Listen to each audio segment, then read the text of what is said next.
The subject tonight is information assurance, and I will define what it means, how it operates, and I will try to my best ability to translate what it means to you individually. Again, just to recap, tonight is the information assurance I previously covered, net-centric operations, data strategy, and enterprise services. Okay, what is information assurance? It is more than security. Information assurance are method for managing risks of information assets.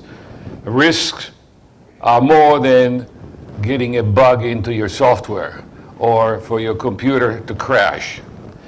You have to protect confidentiality, integrity, availability, and you have to be able to protect it either while the data are in storage, whether it's being processed or it's in transit. Until very recently, all of the protection about information security was about data in transit. Data in transit means that you try to protect the data while it was flowing from point A to point B. And then once it landed in your laptop, well, then that was outside of the consideration.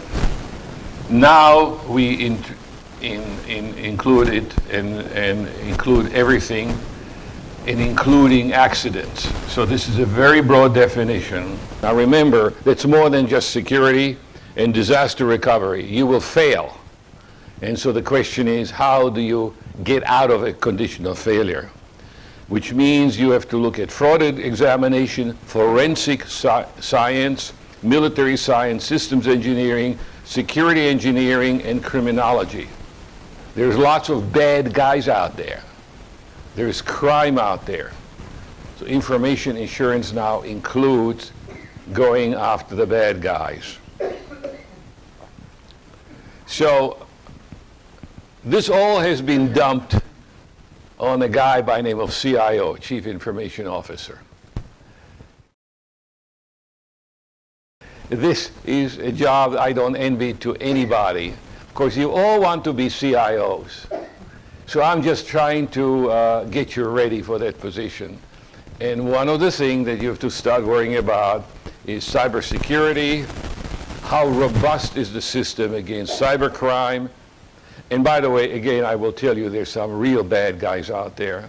Uptime availability, which means you must have more than one system running. One system is not good anymore for anything.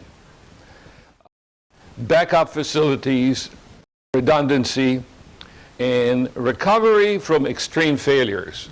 Now let me belabor the subject, extreme failures. Whatever you do, there will be somebody who's going to show up and say, have you thought about this particular contingency?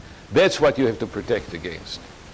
And extreme failures could be acts of terrorism, earthquakes, possibly a meteorite falling down, but I think it's pushing it a little. Although, you know, us guys from anybody who was with NASA always worries about some meteorite falling down and causing a tsunami. Now, as everything that happens in this town called Washington, you have the problem and then you have legislation. And the legislation is called the Federal Information Security Management Act of 2002. It's a big, fat thing. Someday, I may get some of you and I'll take you through this thing and you'll have to prepare an analysis of FISMA. And it defines in great detail what processes must be covered in order for you to qualify under information assurance. And you must follow, as a minimum, Federal Information Processing Standards, so-called FIPS, issued by NIST. By the way, one of the things that you have to learn in this Washington area is to get all of these initials. And FIPS and NIST go together, rhymes. So What are the FISMA requirements? What you have to do, you have to put security controls into the system. You must meet the security requirement of NIST 800-53 as a minimum. And the security control must contain not only operational requirements how to secure a system, but also technical safeguards. Now, let me explain what a technical safeguard means. It means things will go wrong, invariably. Everything involving computers gets fouled up. So now the question is, what safeguards have you got to bail out of a crash? In addition to that, you must have countermeasures. Now, this is new. This has never existed before. Countermeasures mean that you cannot just sit there, defending yourself. You must be able to initiate countermeasures against the bad guys.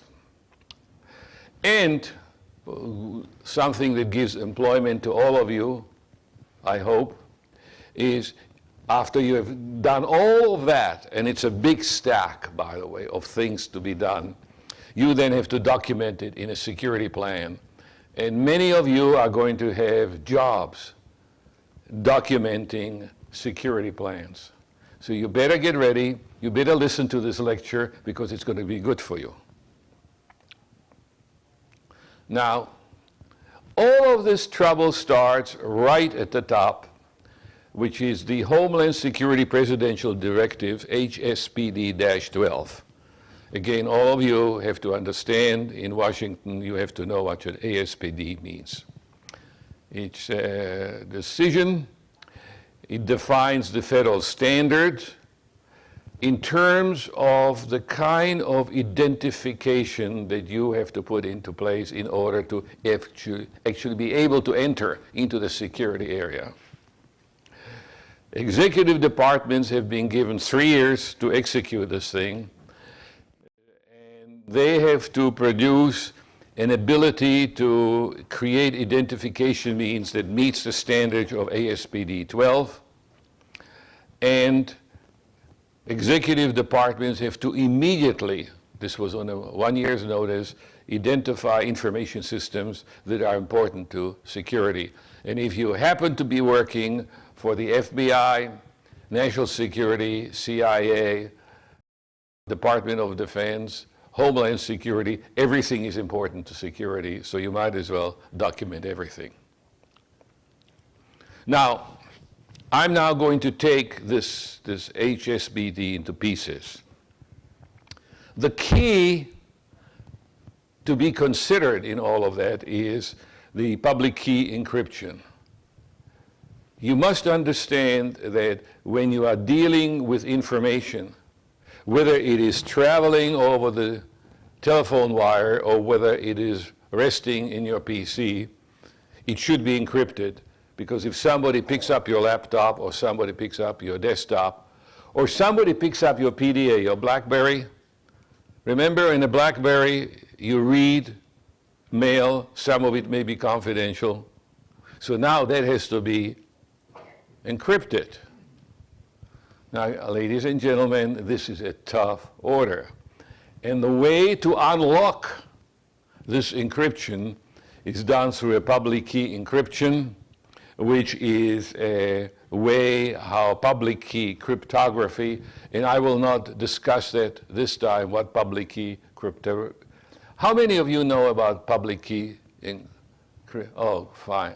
You are in great shape, so you are very knowledgeable about it. So I can now proceed to the way how you do this. Here is a security identity card that meets the requirements.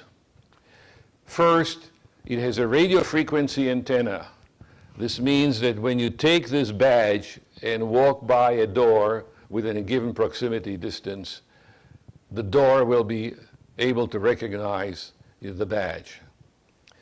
Then you have a heavy-duty password. This is for unlocking special things which you have locked up, confidential files. You have an electronic wallet, by the way, that has not been as yet executed, but the chips that are provided have been executed. That means that that becomes your ability. You just go with your card to a Coke machine and you get a Coke and you get a charge, and that's it. No money transferred. You did a digital identity certificate, and then you have an encryption key, which is a long bunch of zeros and ones.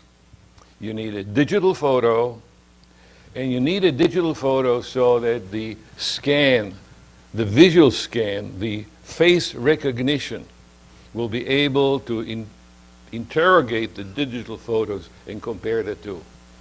By the way, I just want you to know, face recognition is very good now. You know, until very recently, that was considered to be a far-fetched way of identifying. It's pretty good now, including the guys with beards. By the way, you know, as you know, we got some here with beards and all kinds of hair. And apparently, it picks them up. It's mostly done based on eyes and nose. Now, they may now disguise that, but that's what digital photos do. You have a one-time password for special situation. Physical access control tells you which buildings or which doors you can go to. And then you have biometrics. And biometrics can consist of your fingerprint, your eye print so far, but is also room. This chip that is on the security identity card, 256 KB chip, which means there's lots of room for storing identifying marks. Encryption policy. You must take unclassified, not classified data, unclassified data, ladies and gentlemen, on mobile computing devices and removable storage medium that shall be encrypted. Now, it also means that, and you know, I think this is absolutely boggles my mind. You have these key fobs that you put into your USB drive. It becomes a removable media. It means that it can be compromised when it's transported somewhere else. You're supposed to encrypt that. Well, I'd be damned if I know how to do that, but the policy says that you shall do that. On every computer, you have a disk drive. When you remove a disk out of a computer, because you can compromise it, because you know the computer has names, social security numbers, and so forth. I mean, you read the newspapers, and now the idea is to shut it all down. Now, on top of it, we now have what's called a Trusted Platform Module, TPM. It's a microcontroller that can organize and store security information. So you hold the card, and in the machine, you then have a TPM. This is a TPM, okay? A TPM is a very powerful chip that is now going to go into every computer, every laptop, and every BlackBerry. Every cell phone, ultimately. Now, how many of you have heard about TPM? Okay. This is, gentlemen, this is the next challenge, how to do that. That is a tall order. Now, one of the reasons you are going to get messed up with Vista is that only Vista, which is the new Microsoft program, can read TPM. By the way, I have installed Vista because, you know, I do these things. It's a pain because it's continually is inquiring, you know, about the TPM. Have you done this? Have you done that? So I just want you to know we are facing a major problem with this TPM environment. Let me see if I can back up. Yeah. What is TPM? It's a microcontroller that stores the keys. So when your card comes in, that will check your card. It's a fixed to the motherboard in a way that it cannot be pried loose.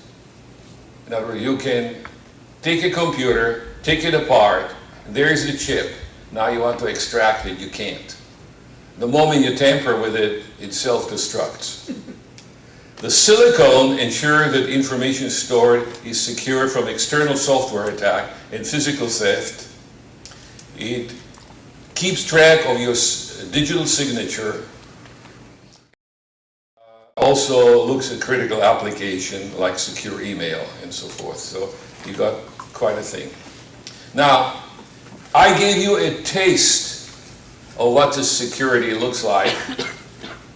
And before you say, well, you know, that's another thing to worry about, I just want you to know the CIO of the Department of Defense in fiscal 06 decided to take money out of the pot of 31 billion and said, well, you cannot spend 31 billion. I'm going to take out 1.38 and 1.43 billion and devote it to information assurance. In other words, in order to information assurance to get done, and nobody wanted to do it.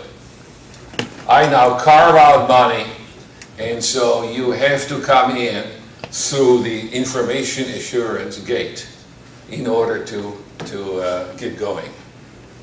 Any questions about it? Now, we have established the security requirements, we set up the chips, we set up the identification, and now comes something which is very special, and I want to spend some time on it, which is certification and accreditation.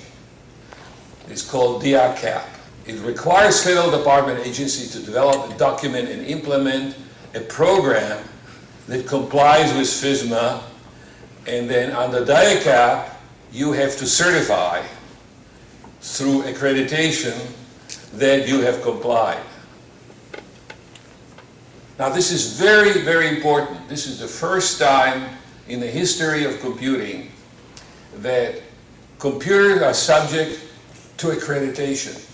Remember, until now only the CFO had to produce an accounting statement, and then they had to go to an auditor to get an okay. This is the beginning of the end of the CIO as we know it. Because now another person will have to certify that you are in compliance. That has far-reaching consequences on the way systems are going to be done. Here is a diagram which shows the process. All I want you to understand that DIACAP activities, the certification of a system, is a very complicated, involved, time-consuming, laborious process that nobody has as yet completed.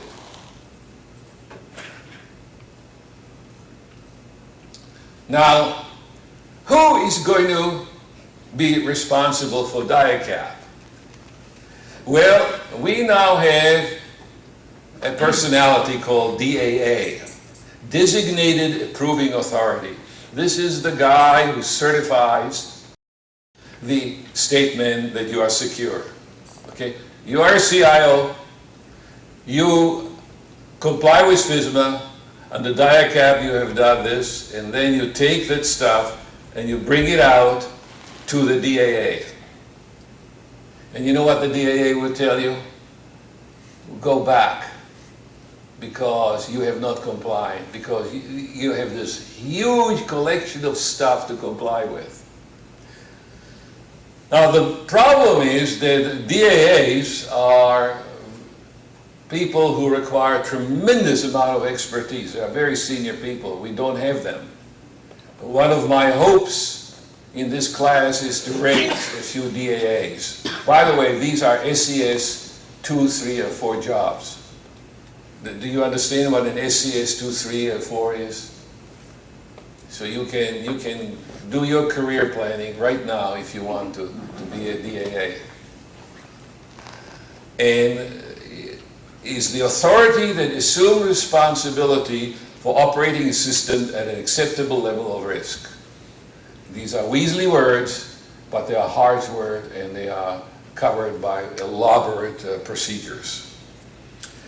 Okay, I've now described the security environment. Any questions about the security environment? Let me just tell you why this is important. And the problem is internet. And remember, internet was designed by professors for professors. It was not designed for ordinary human beings. And the whole world is now, sorry about that. Internet is not secure. It's an insecure system. And so what you are sitting there peacefully hoping for the best behind your terminal, and you want to get a pretty picture from somewhere, and you go through this cloud. And the cloud looks like this. That's internet. It is a mess. It's all over the place. There are 17,000 ISP, information service providers, in these places.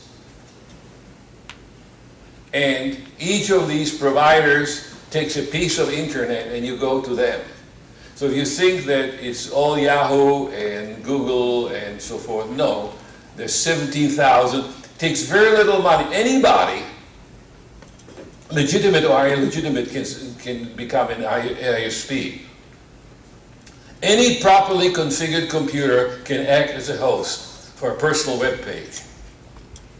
Remember, your desktop is a mainframe with 50 to 100 million lines of code, has most likely 10 gigabytes and about maybe half a gig of RAM or whatever. That's a mainframe. It can act as a host of a personal web page. Any of the several hundred million other computers can view that personal web page. Remember, right now there's approximately 3/4 billion, maybe 1 billion devices out there. Desktop, laptops, and PDAs. And they are growing at the rate of approximately maybe 200,000, 250,000 net gain per year. Any of several hundred million other computers can connect to any other computer in the net and has the capability of either delivering or extracting service. Now, when you're confronted with that, you realize that any one of these guys, and by the way, some of them charge as little as $5.25. Some of it is for free, of course, like Google is for free. And what you have then is you have an internet protocol, and the guts of internet is what's called the message packet, and the key to the message packet is the header. And I'll just concentrate on the header. Now, how many of you have ever looked at the header of an internet message? Wow. Wow, pretty good, pretty good. I'm dealing with a savvy audience here. 4 bits for IP4, 4 bits at the header, 8 bits for this, 16 bits. Every one of these DNA pieces that travels over the wires, and there's billions and billions per hour of those, has all of these things headed in there. And they can be manipulated because this is not protected. So what you have then, a problem. First, you have a capacity limitation, you have congestion, you have excessive delays. This is just the quantity of the delays, and the header doesn't differentiate. Once the header is gone, that's it. There is no way how the header can control what's happening. The problem is in switching. You must understand, an internet message is going over things called hops. So if I want to sit here and I want to go to a payroll system or a banking system, my internet message will go through hops. typically between 8 and 15 hops. On each hop, there is a switch that decides where the thing will go. And how it decides where it goes is totally out of control. It's not centrally controlled. So the problem is in switching, and therefore it depends on the capacity of the ISPs to do the switching. You also must understand the various peers in the network have conflicting interests, because they would like to switch their traffic as quickly as possible to the destination with as few hops as possible. But they want as few hops to come through their networks. So what have we got? We got 17,000 partially secure, poorly connected networks with unlimited number of unverifiable points of access. May I please repeat this? 17,000 partially secure, poorly connected networks with practically unlimited number of unverifiable points of access. The most frequently used security protocol authenticates the destination of the server, not the sending sources, which means the source can start generating whatever possible. And therefore, the whole thing in this cloud that I showed you before is dependent on a relationship between the various people who have a piece of this network. Most importantly, the delivery of packets cannot be guaranteed because network performance is determined by routers that may not have sufficient capacity to handle the traffic. Am I getting through to you that this internet thing that seems to be such a wonderful thing isn't very pretty? It's something that grew out of an experimental research environment to take over the globe. The liabilities then of internet is that we have what's called a border gateway protocol, which at each SP sits and then decides when the traffic comes in where it will go next. But the problem, the BGP is unreliable because the tables which decide which way you go from hop to hop are hard to update because now they have to consider billions and billions of possible probabilities. Then you have a thing called DNS, domain name server, that can be compromised. By the way, that is one of the principal sources of compromise. And lastly, you have a thing called software robots, botnets, that can automatically proliferate and convey destructive software such as worms, rootkits, parasitic malware, Trojans, to find backdoors into computers and launch denial of service. I'm really out here to scare you, and I hope I'm succeeding. Okay? I have just run a little check. This is my own computer.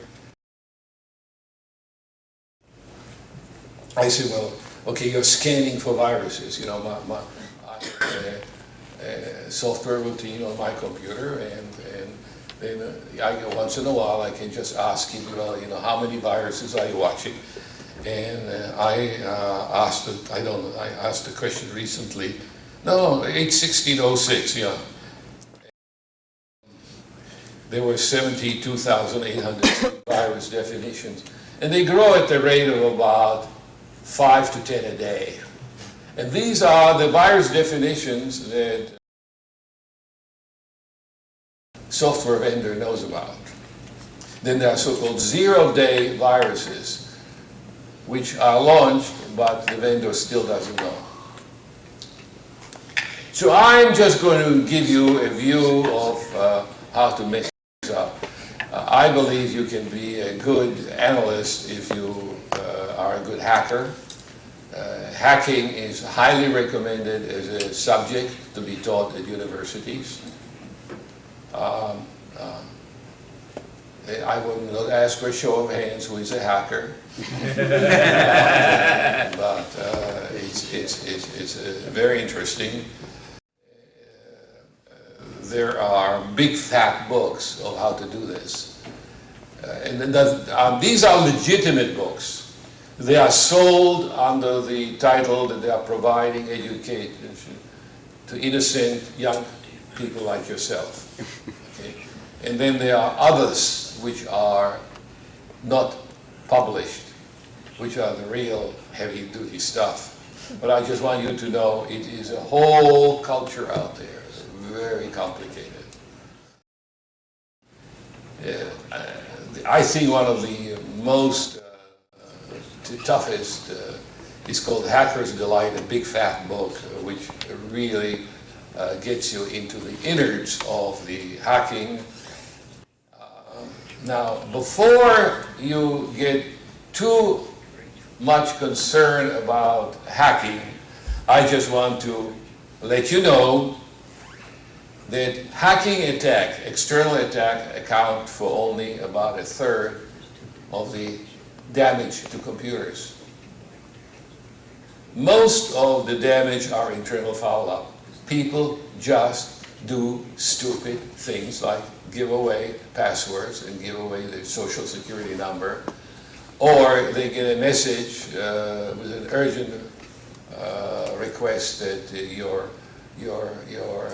credit card has been rejected, and would you please identify yourself so we can fix your credit card. I mean, there's lots of things. It's called phishing, phishing.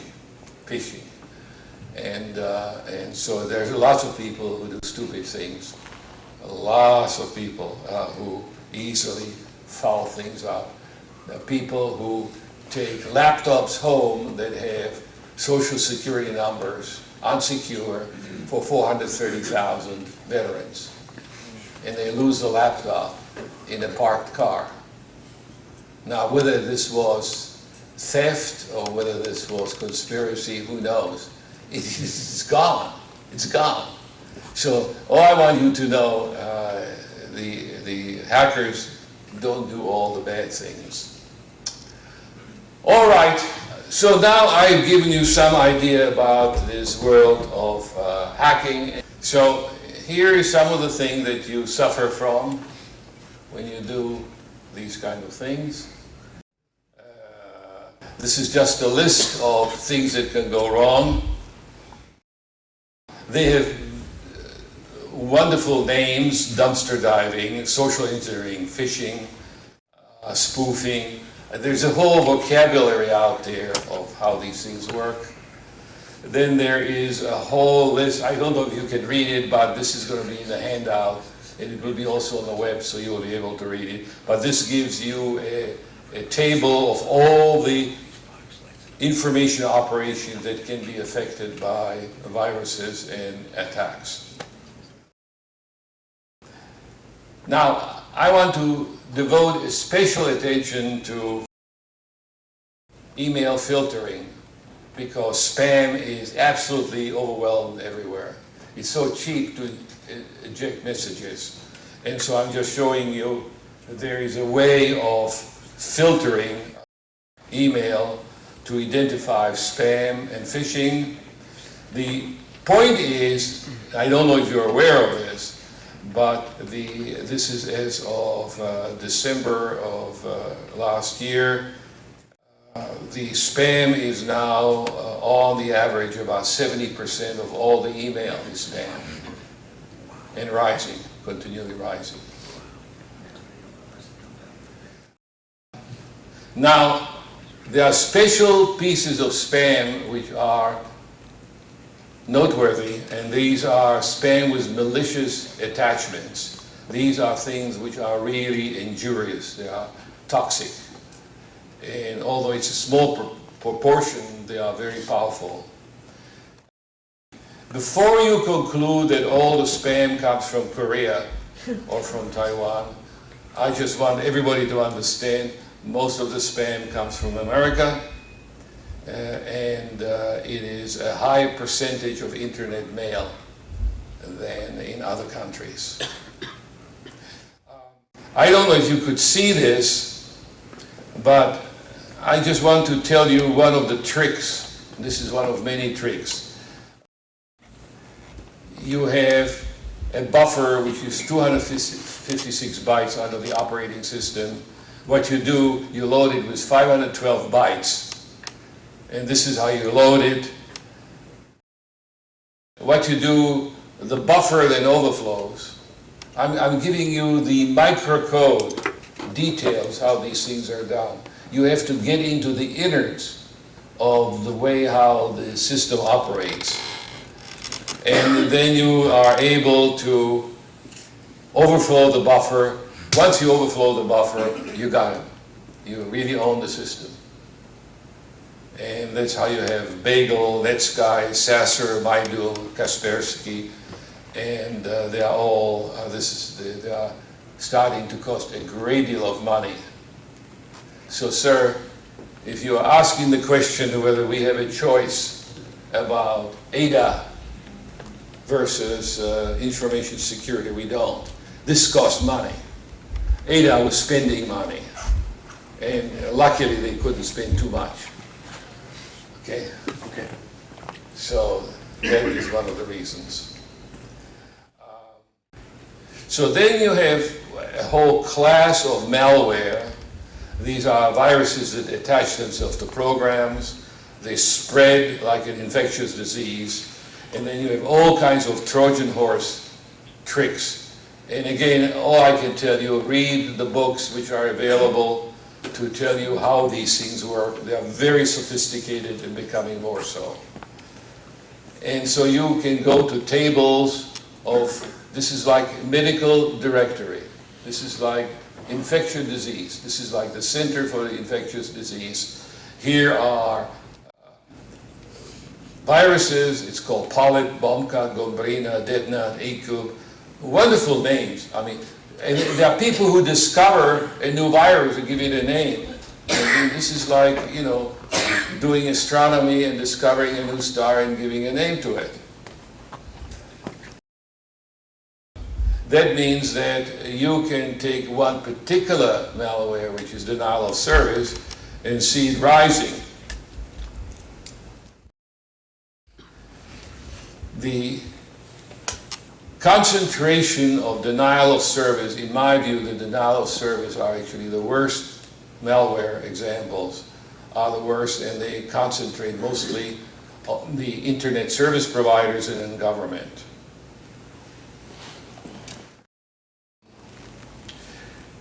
Then you have things called browser-based attacks. It's a class which is based on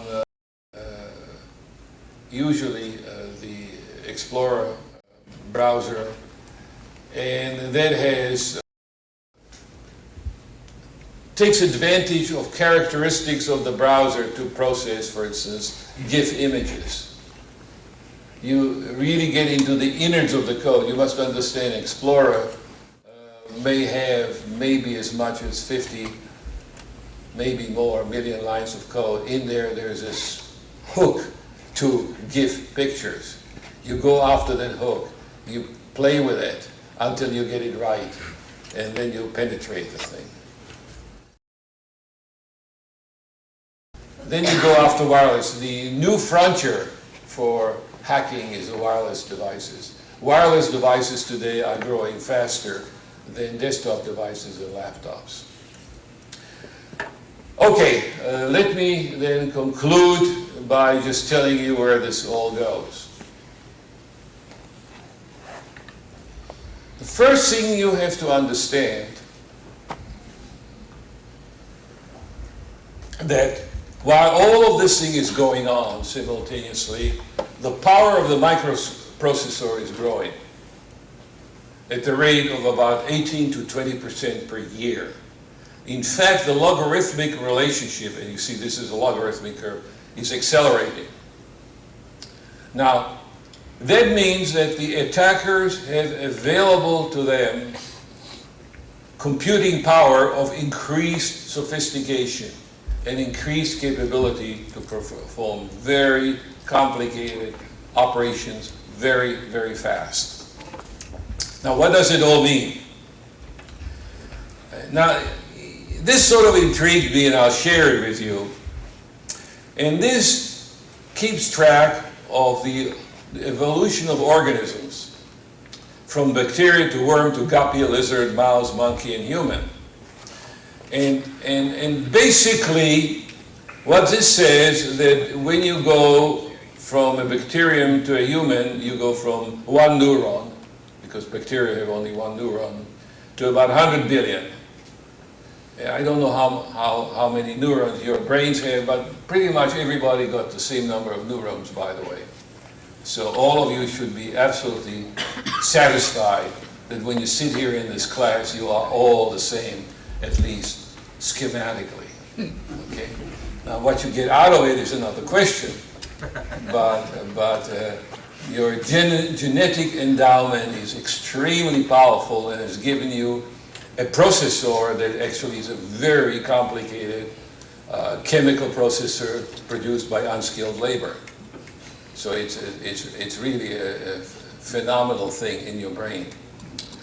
Now, what happens is that you are operating now somewhere around 100 million MIPS. And that means that the cost per MIP is going down very fast.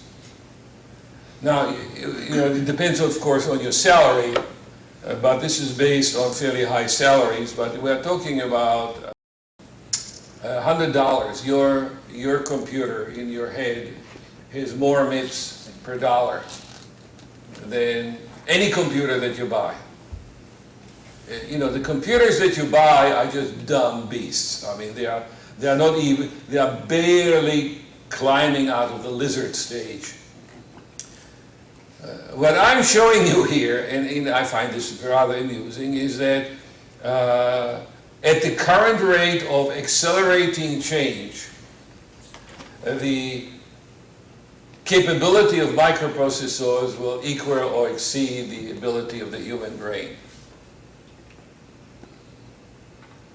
And if this is so, then you have to say, well, fine, anybody, any place in the world can buy one of these chips for $100 and get going.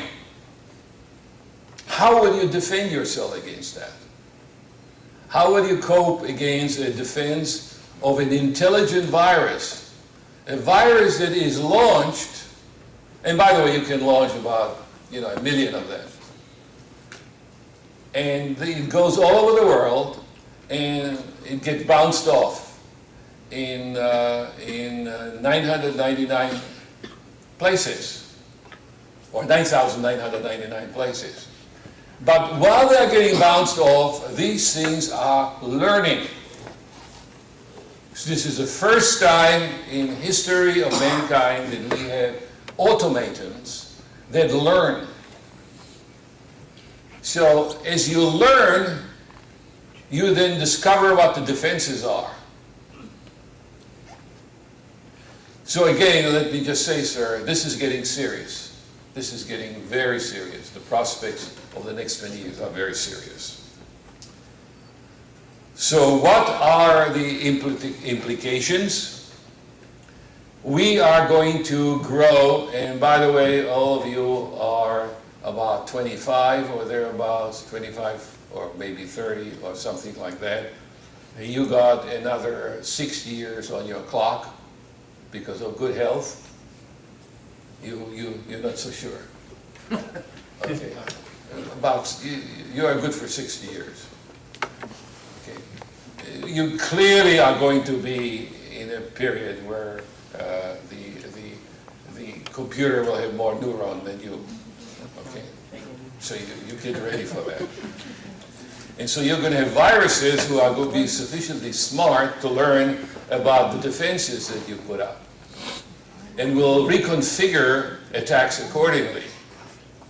That means that you cannot put up a wall anymore. You cannot put up a wall. Because any wall you put up, that thing is going to sniff it, learn about it, and go around it.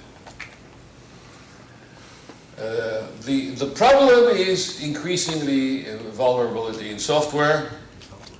So the question is, what do you do?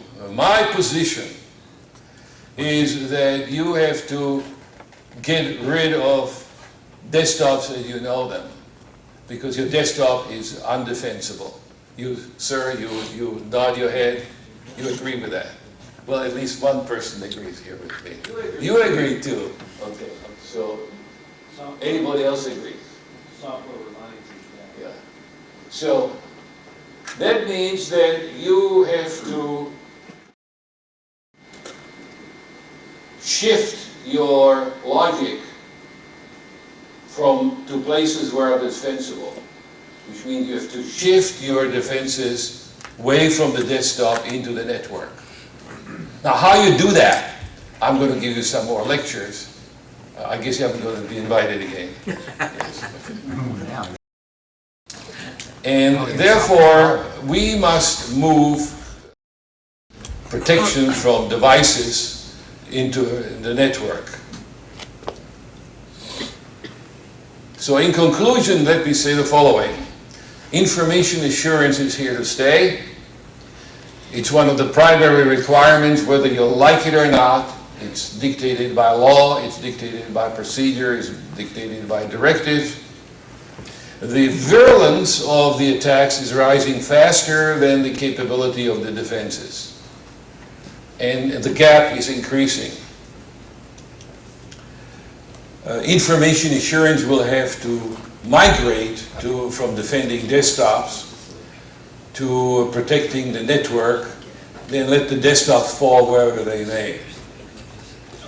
As a parting thing that I would like to leave with you from a career standpoint, if you're looking for a career, if you're looking for a very exciting field, a field that will pay exceptionally well, because this is a new field, it's a dynamically moving field, it's a quickly changing field, I would suggest that some of you ought to really consider information assurance as an attractive career opportunity. It's going to serve you well, and it's going to perhaps carry you to a degree of satisfaction. Besides, let me tell you something, this is the game of cops and robbers, and you are the cop, and it's fun because there is no blood yet. Thank you very much.